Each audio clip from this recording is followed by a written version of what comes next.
Hi, this is Rabbi Adam Law. Today's video is about Tisha BAv. Tisha BAv is a holiday that we don't find written explicitly in the Torah, but it's something that as Jews we've been observing for thousands of years. Tisha BAv is the day set aside by the sages for mourning. But what are the roots of Tisha BAv? What are the practices? Why is it important to us nowadays in the modern age? These are some of the topics I'm going to explore today in this video on Tisha BAv. Tisha BAv means the 9th of Av, the month of Av. And it happens in the middle of the summer, starting with the period of the 3 weeks on the 17th of Tammuz, and it proceeds to not just Tisha BAv, but the day after, the 10th of Av, halfway through the day. We have a fast day on the 17th of Tammuz for just the day. But there are 2 fast days for the whole day, 25 hours, throughout the year, and that's Yom Kippur, which is found in the Torah, and Tisha BAv, which is a full fast day. So Tisha BAv this year comes out on Wednesday night through Thursday night, and we have to refrain from drinking and eating during that time period. It is not like a Shabbos or a Yom Tov where we can't do malacha, we can't do work. Generally the custom is, before the fast, people would have a Suda HaMafsekas, a last meal before Tisha BAv, where they would just eat bread and an egg that was dipped in ash. And then the night of Tisha BAv, we hear the special song called Eicha, which means how could it be, which is called Lamentations. It's a beautiful dirge written by Yirmiyahu, Jeremiah, mourning the destruction of the first temple. And we'll speak a little bit more about Eicha later in the video. The morning of Tisha BAv, it is customary for people to go to a synagogue, and there they sit on the floor. Actually, the whole Tisha BAv, really, we sit on the floor until the afternoon. And we say the special prayers of Tisha BAv in the morning without tefillin and talis, which we will don later in the day. And then we say the keynote, which are special elegies mourning the temple and mourning other disasters of Jewish history. Tisha BAv is the holiday which is set by the sages to commemorate all of disaster throughout Jewish history. And the first 2 events that most people know of is the destruction of the first temple and the destruction of the second temple. King Solomon, Shlomo Melech, had a beautiful temple in Yerushalayim that he built after his father David had died. And he built it on the model of the Mishkan, the tabernacle, which the Jews had in the desert wanderings. This temple was eventually destroyed by Nebuchadnezzar, the Babylonian, who was the king who succeeded the Assyrian Empire, who had exiled the 10 tribes of Israel, another disaster before that. Nebuchadnezzar destroyed the temple and sent us into exile into Babylon, which is modern-day Iraq. Eventually, after 70 years, led by Ezra and Nehemiah and other prophets, after the events of the story of Purim, and the books, obviously, of Ezra and Nehemiah, the Jews returned to Eretz Yisrael. And they were small in number, but they got permission from the empire to build the second temple. And that temple lasted until it was eventually destroyed in the year 70 of the Common Era, where the Roman Empire destroyed the Jewish temple. And we also commemorate that day, the day of the destruction of the second temple, on Tisha BAv. But Tisha BAv has an earlier root. Tisha BAv was actually set as a day of disaster from the very beginning. Growing up in Arizona, I didn't even know that the Jews had a holy temple at any time. I didn't know such a thing. The only temple that I knew were the synagogues that Jewish people prayed in on the holidays, maybe Shabbat. But I didn't know what the concept of a temple is. So let's speak a little bit about the temple and what it is. God is infinite and above and beyond everything. He is transcendent in every way. But yet, he is also found in this world. God's presence in this world is called the Shekhinah. It means that God dwells. Shochein is like dwelling. It means God's presence. The Shekhinah is God's presence in the world. It's very easy to be caught up in the world and go about our daily lives with family, work, hobbies, the things going on around us, and not think about the fact that God is literally present and found at every place and every time. We had a mishkan, a tabernacle in the desert. According to the Ramban, after the experience of Har Sinai, God gave us instructions in order to build a portable Har Sinai experience, which is called the tabernacle, the mishkan. While we wandered in the desert for 40 years, we had a beautiful service in this portable tent where the Kohanim, the priests, would do services, there would be sacrifices, special prayers throughout the whole year, and especially on the holidays. And it was the centrality of the Jewish worship. However, eventually we settled in Israel, and that tabernacle would move from place to place. But eventually, after King David died, his son, King Solomon, Shlomo Melech, was meritorious to build the first Beis HaMikdash, the first temple. We weren't wandering anymore, as we've been wandering also the last thousands of years. We finally had a place to be. And this temple was a beautiful place. It says in the Talmud, if you didn't see the beauty of Yerushalayim, you didn't see the beauty of the temple, you've never seen beauty. It was an incredible place, with the smells of incense and sacrifices wafting throughout Yerushalayim. A beautiful white building. The most beautiful thing you could possibly imagine.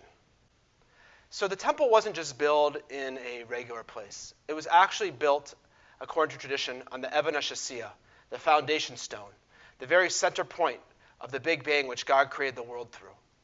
And the same place, they say, was linked to Garden of Eden. It's linked to Abraham, Yitzhak, and Yaakov. Abraham was linked to that place. That's where he did the Akedas Yitzhak. That was the holy place he was promised when it said, Lech lecha, go for yourself to the place which I will show you.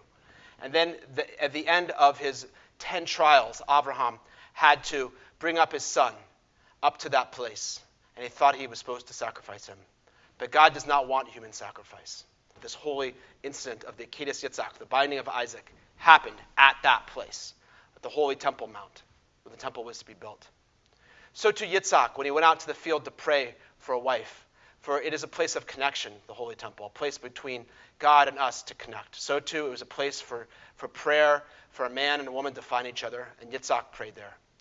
And so too Yaakov, when he had to leave Israel, because he was fleeing from his brother Esau, he went to that place, and that's where he saw the famous dream, the ladder of Jacob. This place is a place of our memories, our prayers, our tears. It is a place where God is found in this world, the Shekhinah, the indwelling of God. And therefore the temple is not just a name, it's not just a building. It's the very concept of how God is found in this world and how we can relate and be close to God. Those of you who are watching this video know how lucky it is to go and visit the Kotel, and you feel a little bit of the inkling. People change their whole lives who never felt anything Jewish in their life. When they go to that place, they feel something incredibly deep there. That is Yerushalayim, and that is the Kotel. And that's just a tiny bit of what the temple was. So we're mourning the temple. We're mourning our feeling of God being in the world. And we're also mourning the diaspora. The Jews have done incredible things in the diaspora, contributed tremendously to the world. Recently, God has intervened in history again to allow us to go back to our land, the Eretz Yisrael, which we've been wandering in the diaspora for 2,000 years. And now we are finally able to go back to Yerushalayim. We don't have the temple yet, but slowly, just as the Shekhinah moved away, slowly, at the time of the destruction, so too we slowly are going back to Israel and the temple. But we're mourning because we don't have the temple anymore. There's a famous story with Napoleon. Napoleon went into France and he found a synagogue.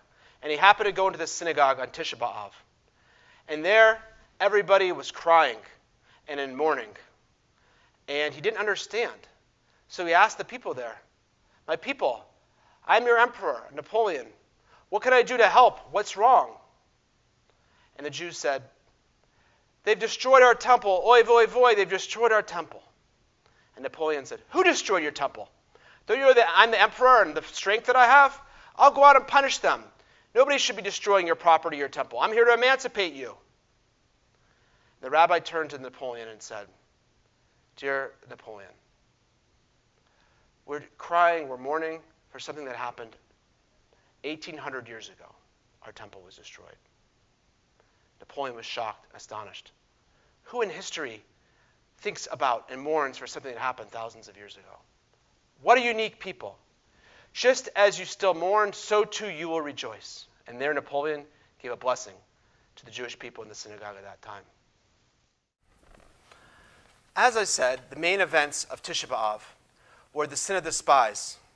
When the spies didn't listen to God, they said, we don't need to go into Israel. We'll just be fine in the desert, or we'll go back to Egypt, even though God had promised them that they would be in Israel. This is the land which is promised to Abraham, Yitzhak, and Yaakov, and the land which you will return to. And they cried for the difficulty because they were afraid of conquering the land. They were afraid of living in the land of Israel and the opponents they would have to fight there. And they didn't want to go in at the sin of the spies. And that's where the decree of 40 years would pass. And that generation was not meritorious to enter the land.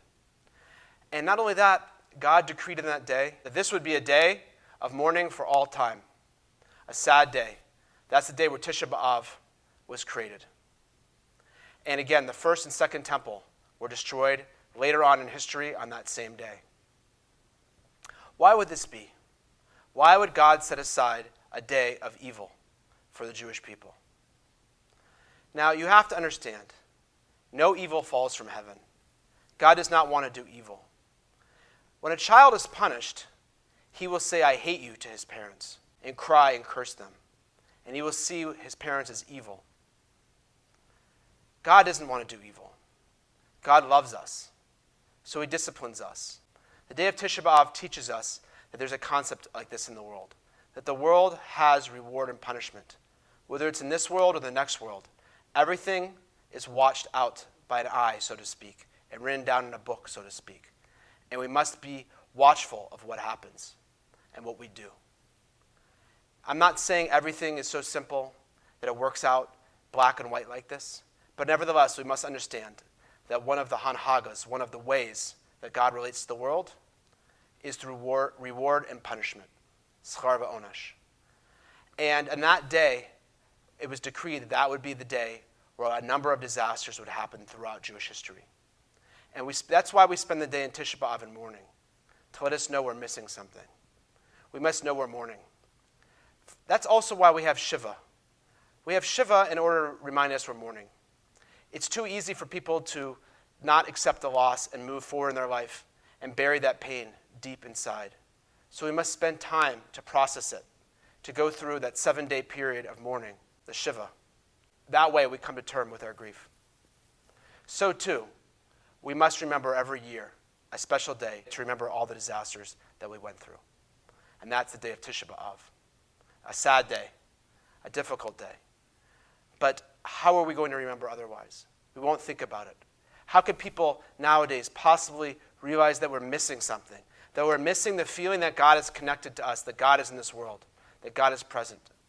How could we possibly go about our day without thinking about God?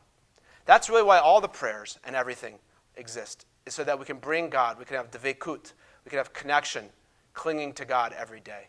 And so once a year, God needs to remind us that this world is also a place of judgment. It has love. God has great love, but he also judges from a place of love. And that is why we have the holiday of Tisha BAv, a sad day, the saddest day of the Jewish calendar, in order to remind us. On Tisha BAv, we read the book of Eicha at night. We learn it, this book from Yirmiyahu called Lamentations, Eicha. Some very sad and beautiful themes throughout this book.